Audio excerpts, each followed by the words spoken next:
Hello lovely people, welcome back. So today I just have a list of my top K-dramas to recommend on Netflix, so let's get started.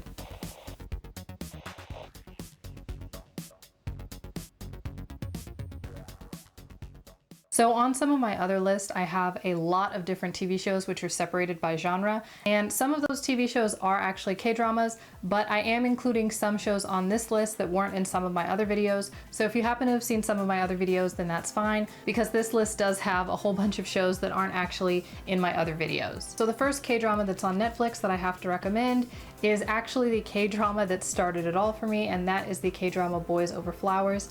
It is the first K-drama that I ever saw, and I do think that it is kind of like a perfect show to get people started if they haven't seen a lot of K-dramas. It's very funny and also has a romantic tone. It is set in high school, but I still think that it has a lot of elements which definitely aren't like regular high school elements. So if you guys are interested, you should definitely check out Boys Over Flowers.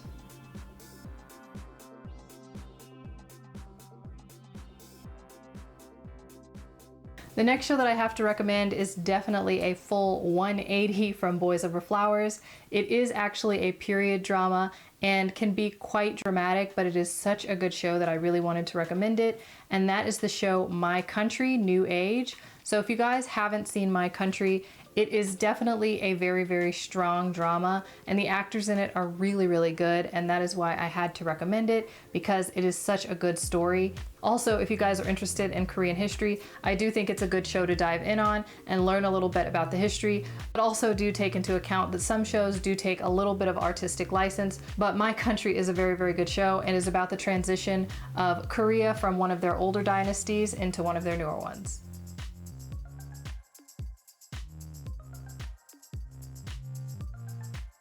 So the third show that I have to recommend for you guys is a little bit more adult, even though it does have a romantic tone to it.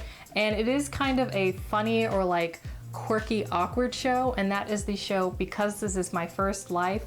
I saw it when it first came out on Netflix and I really, really liked it. It's just such kind of a different show from a lot of the other K-dramas, and even though you might think you know where it's going, it kind of has some twists and turns in it that I was definitely not expecting. So it's one that I definitely have to recommend. It is on the more comedic side and it definitely stays pretty light. So if you guys are interested in the show Because This Is My First Life, I would definitely have to recommend it.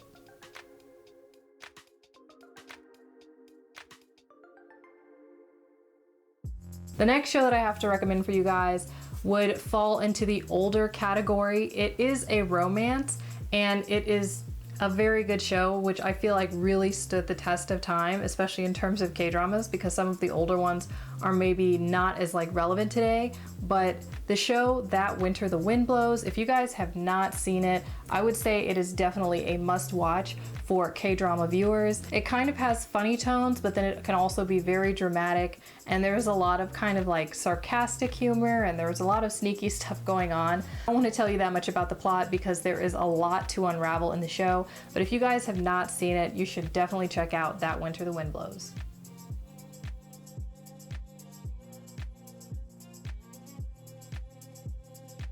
If you guys are looking for a K-drama to watch that's definitely more real world, then I would have to recommend Hello My 20s. It kind of carries this like friendship vibe and is about 4 young women who have moved into the same share house, just kind of living their lives. I would say it's a little bit more chill than like Sex and the City vibes or something like that. But it was a show that I really, really found I enjoyed. And there is also a second season which came out semi-recently. So if you guys are interested in that, it is definitely a good show.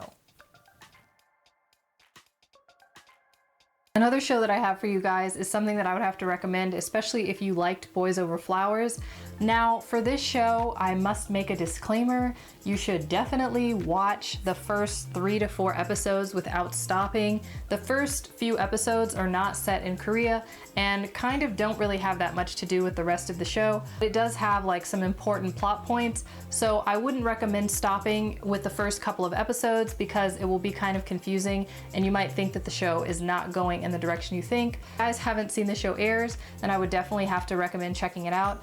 I think on Netflix it is actually under the title The Inheritors, but depending on where you watch it, it might show up with different titles. So Airs or The Inheritors, it's the same show. And if you guys liked Boys Over Flowers, then I have a feeling that you might like Airs, so I would definitely recommend checking it out.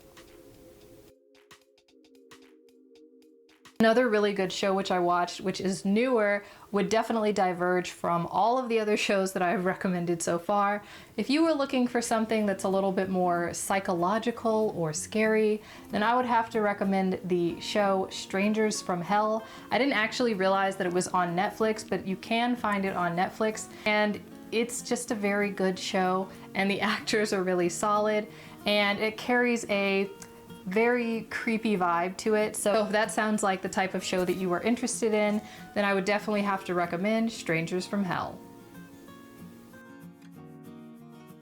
Hey guys, so I just wanted to remind you, if you're liking this video, then go ahead and give it a thumbs up, and also remember to hit the subscribe button. Another new show which is on Netflix is a show which is set in high school but definitely does not have much to do with regular high school life, and that is the show Extracurricular. So it pretty much revolves around a high school boy's extracurricular activities, but they are not by any means regular extracurricular activities. If you guys are looking for something newer to watch that's a little bit more gritty and maybe dramatic, then I would definitely have to recommend the show Extracurricular. A more lighthearted show that I have to recommend is the show Cinderella and the Four Knights, and it does kind of follow the basic idea of Cinderella, where a more regular Cinderella type girl stumbles into the lives of some very, very rich guys, and it's just a very funny and comedic show with some really good twists to it, so all of the characters are really well acted and really, really fun to watch. Cinderella and the Four Knights is a really comedic and easy to watch show, so it's definitely one that I have to recommend.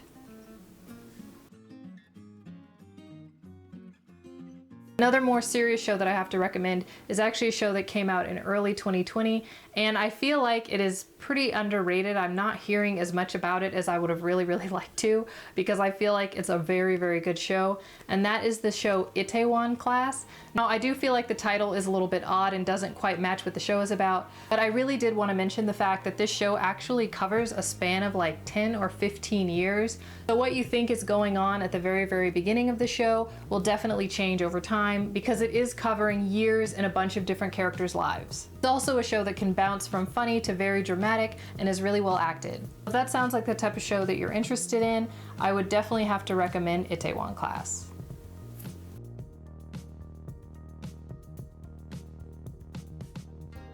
If you guys are looking for a more procedural type of K-drama, then I would have to recommend the show Hyena. I really, really enjoy the show, and it was extremely funny. So if you guys are looking for something that's in kind of that vein, then I would definitely have to recommend it. It is set up in the legal and kind of crime world, but there is a lot going on in the show, and new things kind of pop up every episode, which is what I really, really loved about it. It is also a newer show and doesn't have too many episodes, so it's super easy to watch through.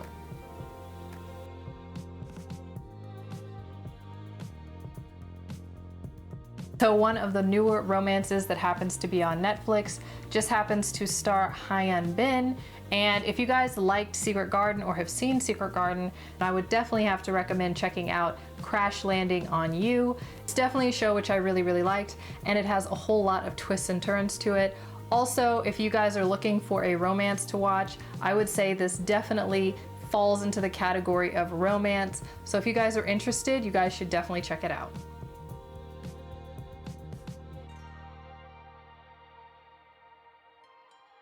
In some of my other videos, I have so many different genres, and in a lot of those genres, I also have K-dramas, but I also have shows from a bunch of different countries. So if you guys are interested, you should definitely check out one of those videos. In fact, I will link some of them above, as well as down in my description, so you guys can find them. If you guys like this video, please give it a thumbs up. Thank you guys so much for watching, and I'll see you next time.